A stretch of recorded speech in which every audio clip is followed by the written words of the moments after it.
ලිපි ගොනුවකින් සටහන් ලිවීම සටහන් ලියලා ලිපි ගොනුවක් නියෝග සඳහා මාණ්ඩලික නිලධාරීන් වෙත ඉදිරිපත් කිරීම කියන දේ සම්බන්ධයෙන් මේ වන විටත් අපි කතා කරලා තියෙනවා.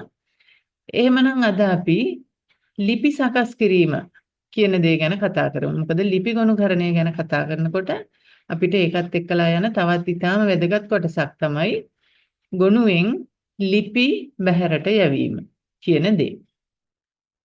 එතකොට මේ රාජකාරී ලිපි සකස් කිරීම කියන කාරණය ගත්තහම අපි රාජකාරී වශයෙන් ආයතනයකින් තවත් ආයතනයකට ලිපි යවනවා.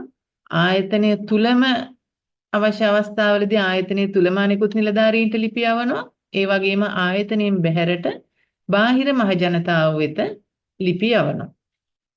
මෙවැනි අවස්ථාවල ලිපි සකස් කරනකොට ඒ ලිපි සැකසීමේදී සැලකිලිමත් වෙන්න ඕන කරුණු මොනවද කියලා ආයතන සංග්‍රහයේ 28 පරිච්ඡේදයේ ඒ කියන්නේ පරිපාලන කාර්යපටිපාටි සහ විධි කියන පරිච්ඡේදයේ සඳහන් කරලා තියෙනවා. ඔබට අවශ්‍ය නම් ආයතන සංග්‍රහය පරිශීලනය කරන්නත් පුළුවන් මේ සම්බන්ධයෙන් අදාළ විධිවිධාන දැන ගැනීම සඳහා.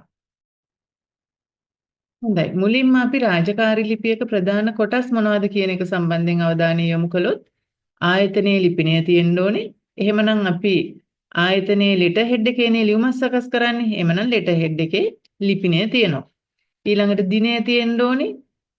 සෑම ලියුමක්ම සකස් කරන්නේ ගොනුවකින්. ඒ නිසා ඒ ලිපි ගොනුවේ අංකය මගේ අංකය ලෙස ලිපියේ සඳහන් වෙන්න ඕනේ. ඒ වගේම අපි යවන්නේ පිළිතුරු ලිපියක් නම් ඒ අපිට ලැබුණු ලියුමේ තියෙන මගේ අංකය ඊට පිළිතුරු වශයෙන් යවන අපේ ලියුමේ ඔබේ අංකය කියන ස්ථානයේ සඳහන් වෙන්න ඕනේ. ඊළඟට ආමන්ත්‍රණය ලබන්නාගේ නම හා ලිපිනය ආමන්ත්‍රණය මාතෘකාව ලිපියේ අන්තර්ගතයට ගැලපෙන මාතෘකාවක් වෙන්න ඕනේ. ඊළඟට ලිපියේ බඳ කොටස. ලිපියේ බඳ කොටස යටතේ ලිපියේ යොමුව ඒක තමයි පළවෙනි ඡේදය වෙන්නේ. ඊට පස්සේ ලිපියේ අන්තර්ගතය ඡේද වෙන් කරලා සෑම ඡේදයක්ම අංක කරමින් පැහැදිලිව ලිපියේ අන්තර්ගතය සඳහන් විය යුතු වෙනවා. ඊළඟට ලිපිය අවසන් කළාම ප්‍රතිචාරාත්මක වගන්තියක්. ඒ කියන්නේ දැන් අපි හිතමු යම් කිසි ආයතනයකට ලියුමක් යවනවා යම් ඉල්ලීමක් කරලා. එහෙමනම් එවැනි ලියුමකට ප්‍රතිචාරාත්මක වගන්තියක් අපිට යොදන්න පුළුවන් අවසානයේ මේ හා සම්බන්ධයෙන් ඔබෙන් ලැබෙන සහයෝගය මා ඉතාමත් අගය කොට සැලකමි. අන්න ඒ වගේ වගන්තියක් දාලා ලියුම අවසන් කරනවා. ඒකට තමයි කියන්නේ ප්‍රතිචාරාත්මක වගන්තිය කියලා. ඊට පස්සේ අවසානයේ ප්‍රශංසාත්මක වාක්‍යාංශය. කම්ප්ලිමෙන්ටරි ක්ලෝස්. ඒ කියන්නේ අපි ඉස්සර ලියුම් සකස් කරද්දී දැන් මේට ඔබේ විශ්වාසී කියලා. අන්න ඒ වගේ යොදන එකට තමයි කියන්නේ ප්‍රශංසාත්මක වාක්‍යාංශය කියලා. ඊට පස්සේ ලියුම අත්සන් කරන්න ඕනේ. වගකීම් යුතු නිලධාරියා විසින් ඒ ලියුමේ අත්සනට යටින් අත්සන් කරන නිලධාරියාගේ නමට යටින් තනතුරු නාමය.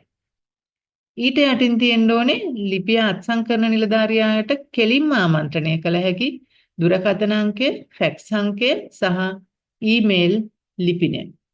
ඊට යටින් එම ලිපියේ පිටපත් යම් වෙනත් නිලධාරීන් වෙත යවනවා නම් අන්න ඒ ටික පිළිවෙලට සඳහන් වෙන්න ඕනේ. ඔන්නෝව තමයි රාජකාරී ලිපියක ප්‍රධාන කොටස් වෙන්නේ.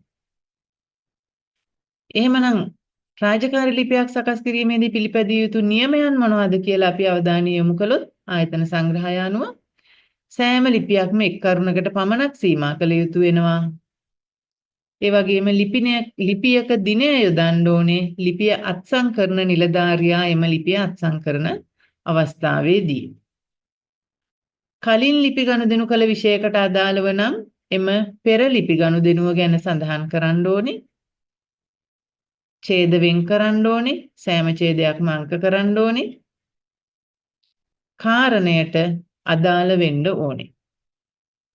ඒ වගේම විනීත සහ අදහස් පැහැදිලිව ප්‍රකාශ වන ලෙස ලියුම සකස් කරන්න ඕනේ. භාෂාව සංවර ඒ වගේම ව්‍යාකරණ නිවැරදි, අක්ෂර වින්‍යාසය නිවැරදි. අන්න ඒ දේවල් පිළිබඳවත් අපි ලිපියක් සකස් කරද්දී සැලකිලිමත් වෙන්න ඕනේ. බාහිර මහ ජනතාව සමග ලිපි ගනුදෙනු කරනවා නම් එවැනි ලියුමක් මහත්මයාණනි කියන ආමන්ත්‍රණයෙන් ආරම්භ කරන්න ඕනේ. ඒ වගේම එවැනි ලියුමක්, ඒ කියන්නේ බාහිර මහජනතාවට සකස් කරන මහත්මයාණනි යනුවෙන් ආමන්ත්‍රණය කරලා ආරම්භ කරපු ලියුමක් අවසන් කරද්දී මෙයට ඔබේ සේවය සඳහා කැප වුණ කියලා යොදලා ඊට යටින් තමයි අත්සන් කරන නිලධාරියාගේ අත්සන යෙදිය යුතු වෙන්නේ. මම කලින් කිව්වේ ප්‍රශංසාත්මක වාක්‍යාංශය කියන එක, කම්ප්ලිමෙන්ටරි ක්ලෝස් කියන එක. ඉස්සර අපි දැම්ම මෙයට ඔබේ විශ්වාසී කියලා. අන්න ඒක ඊට පස්සේ පසු කාලීනව චක්‍රලේඛයකින් හඳුන්වා දුන්නා. මෙයට ඔබේ සේවය සඳහා කැප වුණ කියලා යොදන ලෙස. එහෙමනම් මේ බාහිර මහජනතාව සමග ලිපි ගනුදෙනු කිරීමේදී ආයතන ප්‍රධානියෙක් විසින් ආයතන ප්‍රධානියෙකුට යවන ලියුමක එහෙම සඳහන් කිරීමක් අවශ්‍ය වෙන්නේ නැහැ. ඒ වගේම තවත් ඊටාම විශේෂයෙන් සැලකිලිමත් විය යුතු කාරණයක් තියෙනවා. මහජනතාවගෙන් හෝ වෙනත් රජයේ ආයතනයකින් ලැබෙන ලිපි වලට අප්‍රමාදව පිළිතුරු යවන්න ඕනේ. අන්න ඒ අප්‍රමාදව ලිපි යැවීම කියන දේ තහවුරු කර ගැනීම සඳහා වරින් වර ඊට අදාළ නීති රෙගුලාසි හඳුන්වලා දීලා තියෙනවා. අපි ඒව කාර්යාල ක්‍රමවලදී හඳුන්වනවා 3 නීතිය, 7 නීතිය කියන වචන පාවිච්චි කරලා. සතියක් ඇතුළත අවසාන පිළිතුර යවන්න බැරි නම් අතුරු පිළිතුරක් යැවිය යුතු වෙනවා. හොඳට මතක තියාගන්න. සතියක් ඇතුළත අවසාන පිළිතුර යැවීමේ හැකියාව තියෙනවා නම් අතුරු පිළිතුරක් යවන්න අවශ්‍ය නැහැ. සතියක් ඇතුළත අවසාන පිළිතුර යවන්න බැරි නම් අතුරු පිළිතුරක් යවන්න ඕනේ. ඒ සඳහා පාවිච්චි කළ හැකි පොදු 108 කියලා ආකෘතියකුත් තියෙනවා. ඒ ආකෘතිය භාවිතා කිරීම හෝ එහෙම නැත්නම් ඔබට පුළුවන් පරිගණකයේ අතුරු පිළිතුරක් සඳහා පාවිච්චි කළ හැකි වන ලෙස ෆෝමැට් එකක් හරි ගස්සලා ඒක සේව් කරලා තියාගන්න. ඒක අවශ්‍ය අවස්ථාවලදී වෙනස්කම් සහිතව පාවිච්චි කරන්න පුළුවන්. කොහොම වුණත් විධිමත් පිළිතුර සති 4ක් ඇතුළත යැවිය යුතුයි. ඒ වගේම ලිපි අත්සන් කරනකොට ලිපි අත්සන් කිරීම සම්බන්ධයෙන් ප්‍රධාන වශයෙන් වගකීම බැඳෙන්නේ ආයතන ප්‍රධානියාට. එහෙම නැත්නම් දෙපාර්තමේන්තු ප්‍රධානියාට. අමාත්‍යාංශයක නම් අමාත්‍යාංශ ලේකම්ට. වැදගත් කරුණු සම්බන්ධයෙන් නම් ඒ ලිපිය දෙපාර්තමේන්තු ප්‍රධානියාගේ මත්සනට ඉදිරිපත් කරන්න ඕනේ. සිරිත් පරිදි යැවෙන ලිපි සඳහා දෙපාර්තමේන්තු ප්‍රධානියා වෙනුවට නියෝජ්‍ය ප්‍රධානියෙකුගේ අත්සනට ලිපි සකස් කරන්න පුළුවන්. අපි හිතමු ආයතන ප්‍රධානියා අධ්‍යක්ෂ කියලා. එහෙමනම් අධ්‍යක්ෂ වෙනුවට සහකාර අධ්‍යක්ෂ. ඒ ආකාරයෙන් ලියුම් අත්සන් කරන්න පුළුවන් සිරිත් පරිදි යැවෙන ලිපි සඳහා. හැබැයි දෙපාර්තමේන්තු ප්‍රධානියා විසින් ලිපිය කෙටුම්පත් කළා හෝ එහෙම නැත්නම් දෙපාර්තමේන්තු ප්‍රධානියා විසින් නියෝග පැහැදිලිව දීලා තියෙනවා නම් අන්න ඒ නියෝග දීපු දෙපාර්තමේන්තු ප්‍රධානියාගේ නම සහ තනතුර දකුණු පැත්තේ සඳහන් කරනවා අත්සන් කළේ කියලා සටහන් කරමින්. අත්සන් කළේ අර නියෝගය දීපු එහෙම නැත්නම් කෙටුම්පත් අනුමත කරපු දෙපාර්තමේන්තු ප්‍රධානියාගේ නම සහ තනතුර. එහෙම සඳහන් කරලා එම ලිපියේ වම් පැත්තෙන් ඊට පහළ නිලධාරියෙකු විසින් අත්සන් කරනවා.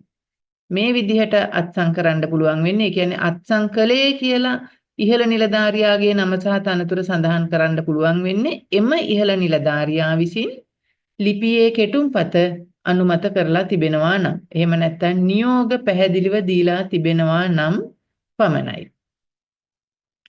හොඳයි. ලිපි සකස් කිරීමේදී ඔන්න ඔය කියපු කාරණා ගැන සැලකිලිමත් වෙලා ලිපි සකස් කරන්න. එහෙමනම් බොහොමත්ම ස්තුතියි.